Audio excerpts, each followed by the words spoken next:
Hello, everybody. Okay, so this side of the screen's a bit dark. So let me just adjust lighting. Okay, so I tried making this video earlier, and my computer froze, which was weird. So I'm gonna try to keep it short just in case it freezes or something. Um, so yeah, I just finished Swamp Thing. Well, not just finished. I finished a couple days ago, but then I went to an amusement park on Monday, and I was there until like 10, 11 at night. And then yesterday was just it was something. It was just awful, just emotionally, and just wasn't able to really come up with the energy to do it. But I've been trying today. Computer's just been a bit wonky. Sorry if you can't really see my hands. It's actually very dark, and my lamp, or rather my overhead light, doesn't really offer me a lot of solace with that. So yeah, Swamp Thing. I've got some thoughts, some considerations, and I'd like to present them in a numbered list of sorts. These thoughts aren't really in a particular order, they're just as I thought of them. So, number one, the main character, or rather, Swamp Thing himself. So, Swamp Thing seems to fall into what a lot of superhero shows from back in the day used to do, which is they would have a lot of screen time for the character, or enough screen time for you to be introduced to him, but they wouldn't show them doing anything super, right? Like, for instance, a lot of first seasons of shows do that. Like, Cloak and Dagger really didn't have a lot in the first season that was like really intense, like superhero action. A lot of it was really just character driven drama with some ability use thrown in there for most of the story. Some of it was, um, similar to that. And actually, I'm going to probably draw a bit of a parallel between the two, um, because they're very similar in atmosphere. Cloak and Dagger takes place in New Orleans, and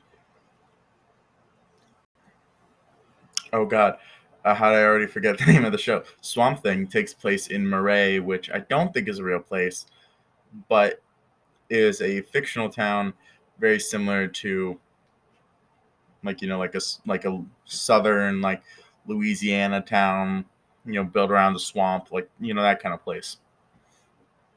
And so there's a similar sort of energy going through both of the shows, with like non-European mysticism as being a little bit of a part of it.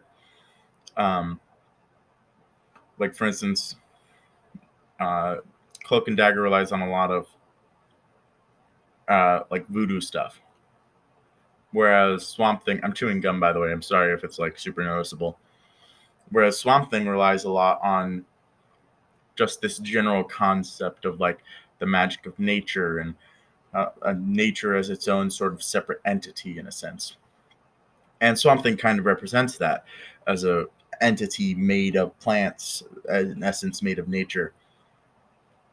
And in the show, he's really absolutely fantastic. I mean, I don't know if it's the same actor who plays Alec Holland, who plays Swamp Thing when he's like in the costume and everything, but he's absolutely fantastic. All of his scenes, you can really feel the emotion building up, because he's got this great internal struggle going on with what he looks like now, and the whole classic superhero story of like, am I going to be this way forever? Like, how can I change this back? Can I change back? What can I do now? How's my life different? And of course, it's a huge switch for Swamp Thing, who used to be a highly paid scientist who was researching a swamp and is now a large plant dude. so so that's like they really captured just like the whole essence of Swamp Thing outside of action, because they don't really have a lot of action with Swamp Thing, and that's one of the problems of the show.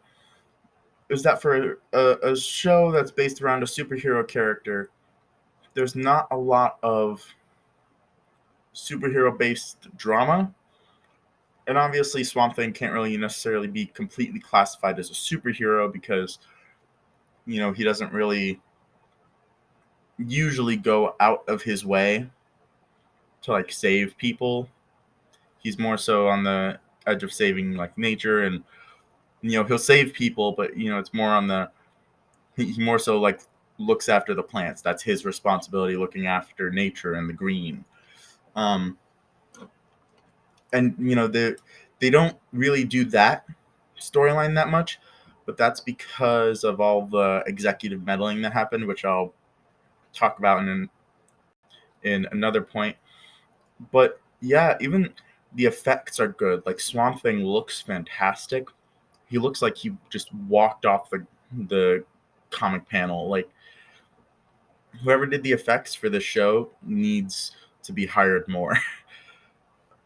Just because you could see like even without like having pupils and the fact that he's a giant plant monster, you was able to really he was able to really emote and really produce like sympathy from a lot of his lines and his scenes. And even have like a weird romance kind of thing. It's felt a bit contrived, but it was still nice to see. He had this little romance with Abby Arcane, who's the CDC doctor who comes to Murray to investigate the green flu, which is this outbreak, this disease that came from the swamp. And Alec Holland is investigating it too. And over the course of the series, they develop this like good friendship because she really wants to help him and she gets to know him, and it's cute. Well, maybe cute's the wrong word, but like you get the idea. It's a very sort of classic love story in a sense. So moving on to my second point, the villains, if you can call them that. um so there's three villains really in the show. There's Avery Sunderland. That's his, Avery Sunderland. James Woodrue. Should probably put my fingers more on camera. James Woodrue and Nathan Ellery. Um, so Avery is sort of a classical stereotype sort of character. He's like three different stereotypes rolled into one in a sense, but he only really succeeds at one of them. And um, he's a rich guy who in the small town thinks that he owns the town and that he can get away with anything because everyone owes him something. And then he's also like the like dumb southerner stereotype. And he also tries to do the whole like gangster stereotype too, of like mobster. And he only really succeeds at being a dumb southerner stereotype. And again, stereotype. Like he like obviously it's something that's completely just dumb, and I don't like use when stereotypes are used in movies and stuff because it's just lazy. You can always create a good character. You don't have to use a stereotype, and if you think you have to use a stereotype, you're probably not going to make something good. However, every time I watched Avery, I just said Avery. Every time I watched Avery, I just felt tired, Like I just wanted his scenes to end. Not because he's a bad actor, but I just think that the character was just tiring to hear from. Like, there's this one scene where he tries to threaten a reporter by threatening her dad, and then she shows up while he's doing that and essentially is like, dude, nobody cares about you anymore. Like, you can't really threaten anybody. I mean, sure, you have some power, but it's not really enough to really warrant us being afraid.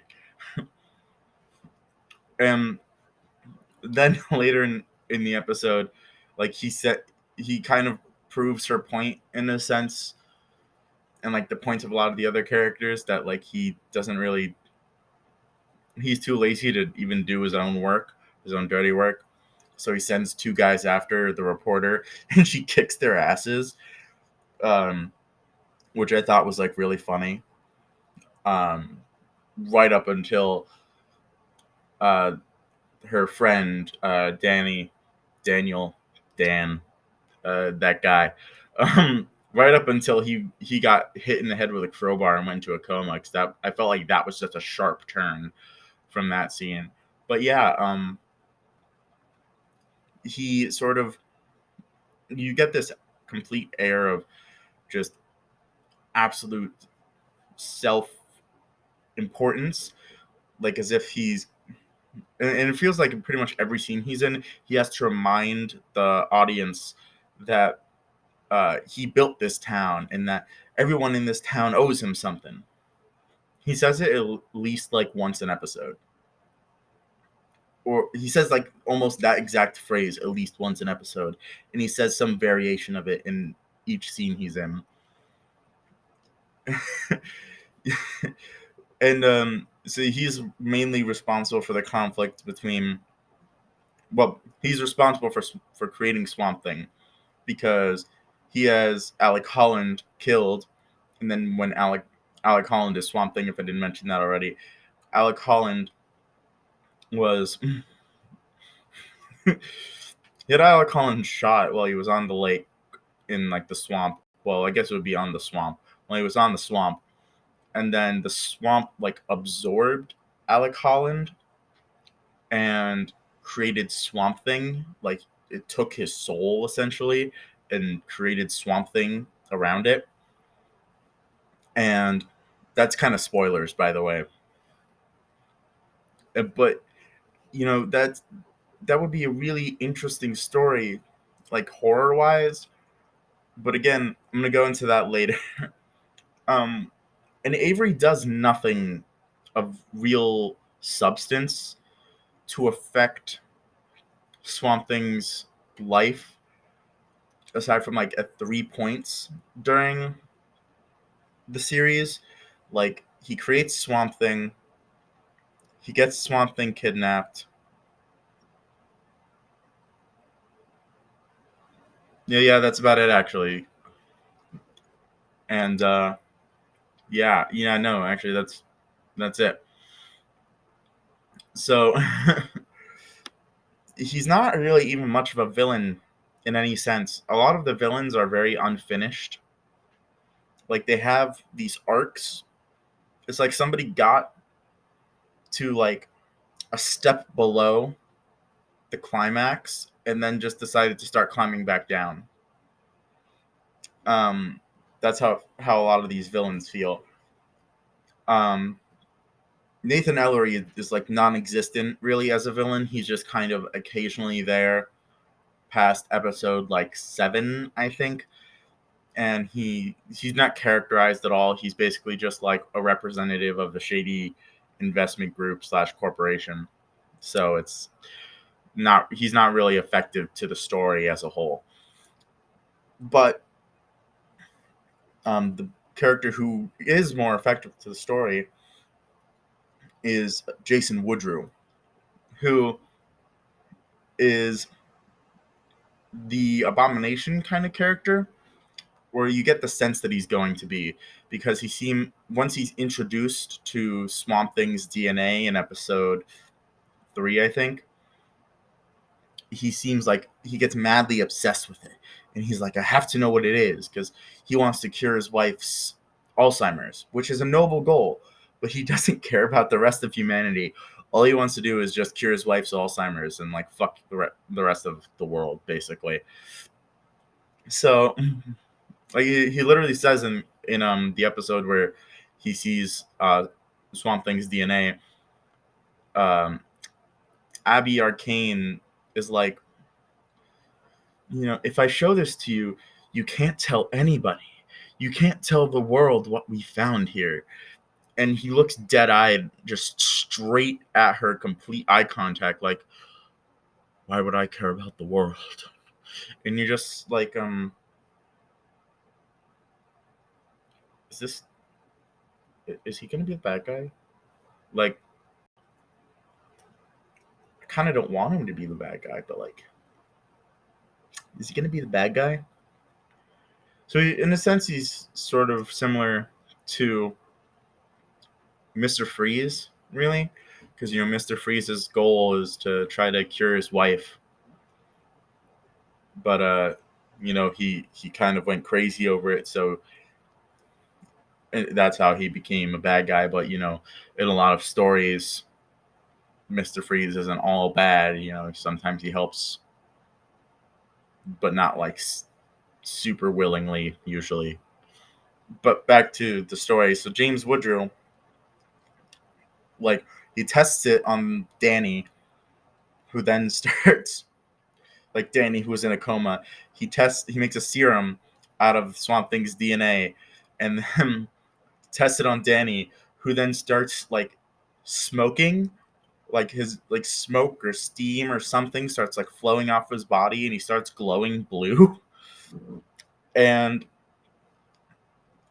he starts like almost catching on fire at one point in a later episode. I think in episode like 5 or 6, and you're just like, what is going on here?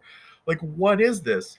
Um, so then he becomes more obsessed with it, because it's like, oh, it did something, but like it wasn't what I wanted it to do. So I want to get it to do what I wanted it to do, and he goes crazy over it, and eventually it leads to episode 9, where he dissects Swamp Thing while he's still alive. So Swamp Thing is completely alive and conscious while his organs are being ripped out, and he can feel everything. And Jason Woodrue has no qualms about doing so, essentially, because Swamp Thing isn't human. He's just plants. He's just a giant plant that was made to look and function like a human, essentially. But that's still not a reason to just be fine with eviscerating somebody.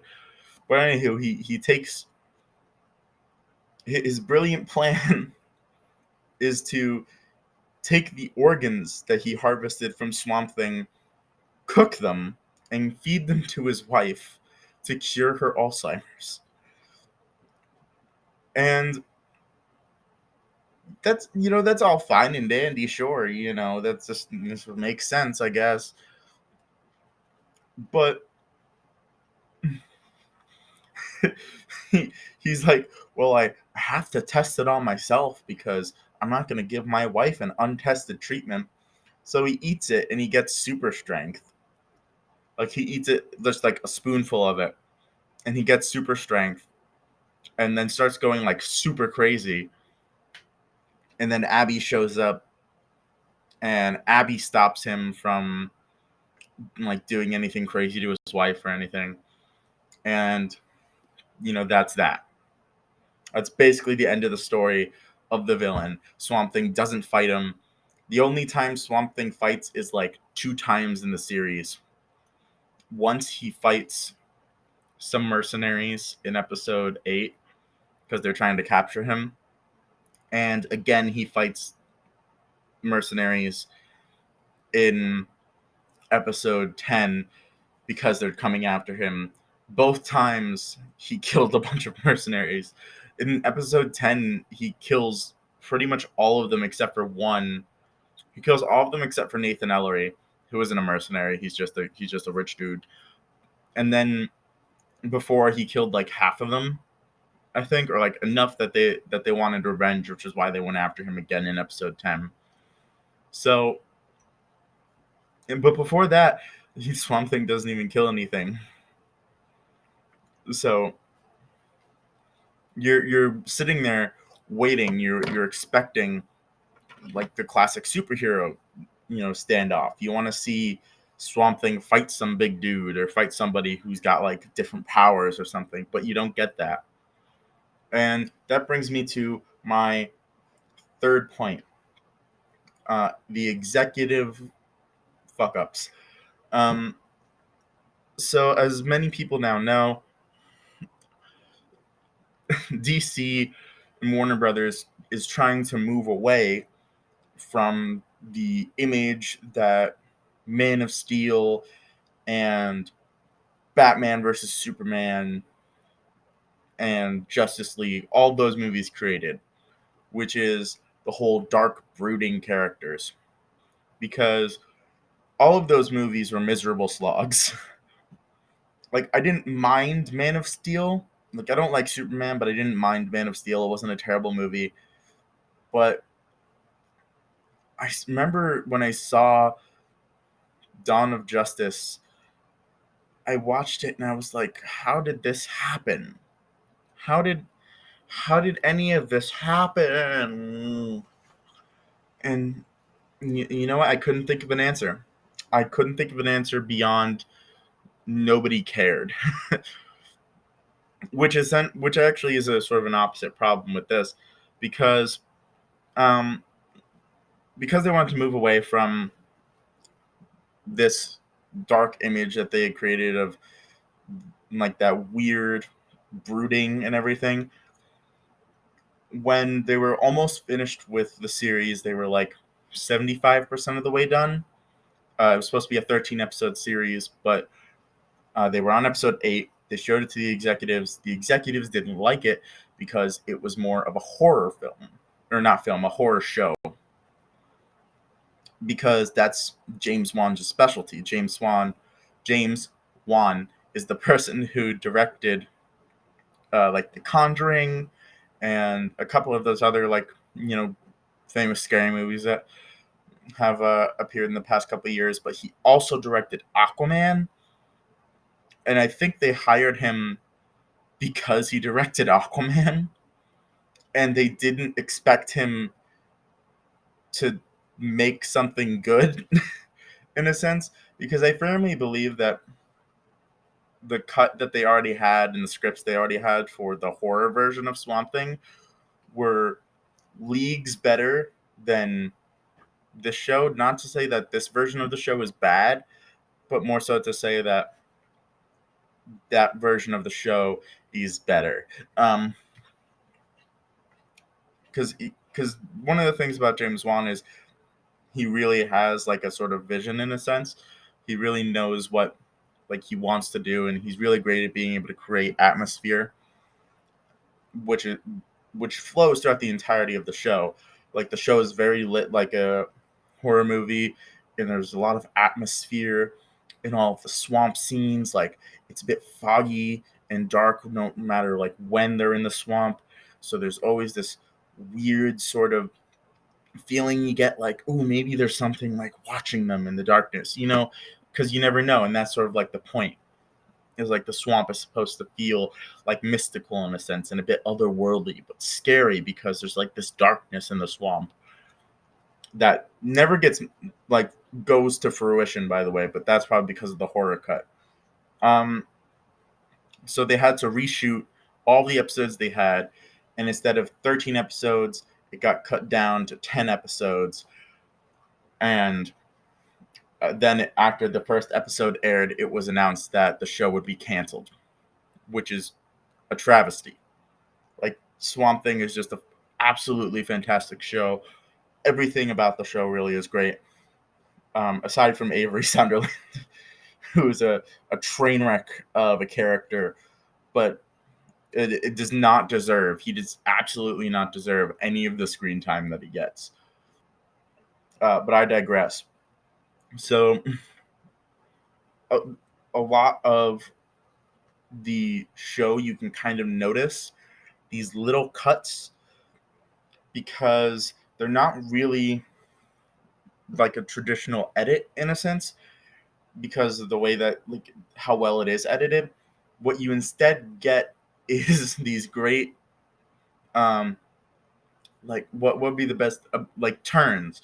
You get these great sharp turns where you think something is going to be like spooky and scary, or something creepy is going to happen, and then here's a scene with personal drama, or there's a lot of scenes where you feel like you know there would be a scene here with Swamp Thing where he's like fighting somebody, or somebody's trying to. They keep talking about how much the people are hurting the swamp, and like that's one of Swamp Thing's big things is like he's meant to protect the swamp because the people have hurt the swamp so much, but they don't really show that at all, and I think that was probably cut again because of all the horror elements that the executives didn't like. So you get that part, but then you also get things like the Blue Devil as a character is a complete turn.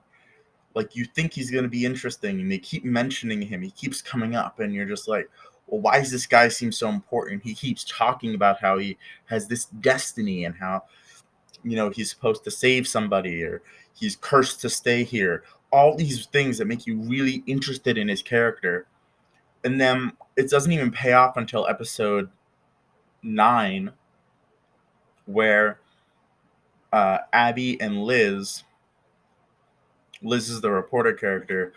Um, they are going to rescue Swamp Thing by themselves, completely unarmed, and uh, Danny is like, well, like just actually he's not doing anything at that point if I remember correctly. And then the guy who he made a deal with years ago, because he made a deal to stay in, he made a deal to be the Blue Devil, which is like this classic DC character. And they actually show his comic panels, or comic covers rather, in a couple of the episodes. And he refers to himself as the Blue Devil a couple times in the show, just offhandedly, is like. And I remember in one episode he goes to visit the hospital, and he's like, well, all the kids smile when the Blue Devil comes around. And I'm like, what? What? It's like, that's a very strange thing to just offhandedly say, especially when we don't really know who you are.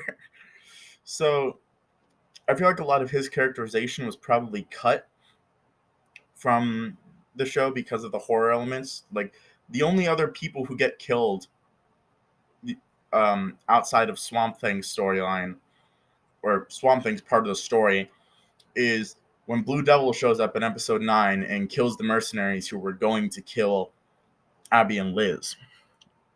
Sorry, I got an itch. And that on my leg. And like I feel like there's a lot of that story that was cut too because of the horror element.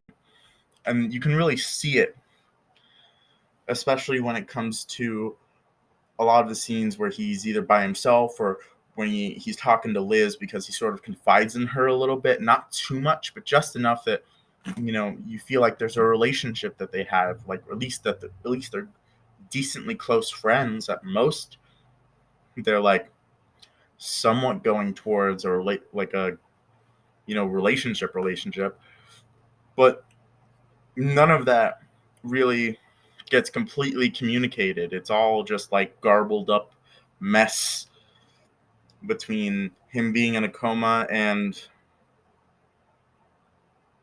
him being in a coma. Oh boy. Um, which leads me to my next segment.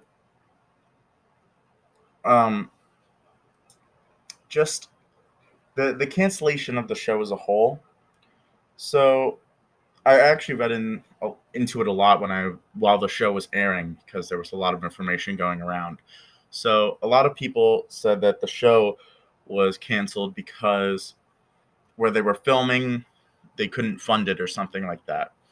But then I think it was a couple weeks later that was revealed to be false. It was revealed to be a lie that was put out by Warner Brothers Studios. And then essentially that news that I mentioned earlier, that essentially the executives didn't like the cut of the show, was revealed to be the truth, which really sucks because this show is absolutely fantastic. And you would think with the success of a show like Doom Patrol, which I haven't seen, but I have heard is really good, but it's an out-of-the-box TV show that really, hits that whole, like, adult demographic while not being too broody and, like, Dawn of Justice, Man of Steel, which sounds like the name of a, like, old classic literature novel. Or maybe like one of those old, like, cheesy kung fu movies, like Crouching Tiger, Hidden Dragon. Was that what it was? I think that's what it was. Anywho, so um, then when that got out, a lot of people were like more upset because essentially, like when it's a funding problem, that can easily be not easily be solved, but that's understandable. From a business standpoint, like sometimes you can't fund it. It happens. Even the best projects sometimes can't get funding. That's fine. I'm not saying that like that's a real excuse because Warner Brothers is a huge company, so if they really wanted to, they could fund it themselves. Like um, but when you find out that it's all because the executives just didn't like the version of the show that James Wan made, it becomes upsetting as a fan to know that the opinions of these executives was higher than was higher on the level of importance. Yeah, it's a weapon from a Transformers toy. I just had it on my desk. It becomes upsetting as a fan to know that the opinions of these executives is higher than the opinions of like the fans themselves and the people who actually will be watching the show. And the thing is, there's a like superhero horror in a sense is a real untapped market. I mean, there isn't really any superhero horror past Brightburn, and that only came out this year. And I think there was supposed to be a DC. No, there's supposed to be a New Mutants movie. I think it was, and that was supposed to be like a horror movie, but then it just kept getting like pushed back and pushed back and pushed back, and I think it finally got officially canceled when Disney bought Fox, which is still like a horrific monopoly, by the way. To really just like I don't. It's not that I don't like Disney movies. I don't like that Disney owns everything. um. So like that, a lot of people were looking forward to, and we didn't get that for years. It was supposed to come out like 2 years ago, I think actually. But then it kept running into issues. And now I think the only thing that's even close to superhero horror coming out in the next couple of years is going to be Spawn, and I think that's coming out the soonest. And then I think 2 years from now is the new Doctor Strange movie that's supposed to be a horror movie. I don't have high hopes for that, but again, it's a really like from a business standpoint, it's a really untapped market. And when you have a character like Swamp Thing, who you can create this good classic monster movie sort of story while still having a bit of a superhero story and having like all these great actors in the show, then like I just don't understand how they could see that as a bad thing. But then again, they probably just couldn't give less of a shit anyway. Not everybody's the sharpest tool in the shed. Or what's Goku say? The sharpest knife in the crayon box. That's what it is. So that brings me to my last point: the possibility of it getting picked up / Swamp Thing living on in another show. I don't think that at this point there's a huge possibility of the show coming back, at least not on the DC Universe streaming service, because really just I think once you have that sort of experience as a director, as a screenwriter, as anybody who was involved in the production of that show, once you have that experience of not only is our show canceled, we got cut down 3 episodes, we have to reshoot everything, and like all of our great work essentially is going to be put to shit. Because not to say that the ending of the show was terrible at all, it just was it was a decent ending to the show. Like I say, decent, but really there was so much more to the show that could be done that just was left on the it was just left in North Carolina, I think it was, wherever they were filming. And it was just so sad to hear about that, as somebody else who was a creator, I'm a writer, and just imagining having that happen. I'm not even sure I would continue doing that if at that point they were just like, no, we don't like what you made, make it again but the way we like it. I would probably quit. Honestly, I'd probably say fucking find somebody else, because what you hired me for is not what I make. They wanted him to make an Aquaman but worse, essentially. Because you can tell that there's certain elements that were of Aquaman. There's a lot of elements that were fuddled around with, from what I heard, by again the executives and stuff, which is really just sad, because instead of playing catch up with Marvel, DC just really needs to learn to just do its own thing, right? Instead of being the younger brother who constantly tells their parents and will throw fits when they don't get the same toy as their older sibling, they should just be the younger sibling who just does their own thing. And instead of being viewed as a small, whiny child who screams incoherently, they might actually make something great. So yeah, those are my thoughts. I'd say absolutely watch this show. I don't think it's going to get picked up, but if it does, I will hop on that train and ride it all the way to Murray. It's a good name for a song. Anywho, I may upload another video on the weekend. I'm not completely sure. I'm mixed between, because I don't really know what I would do the video about.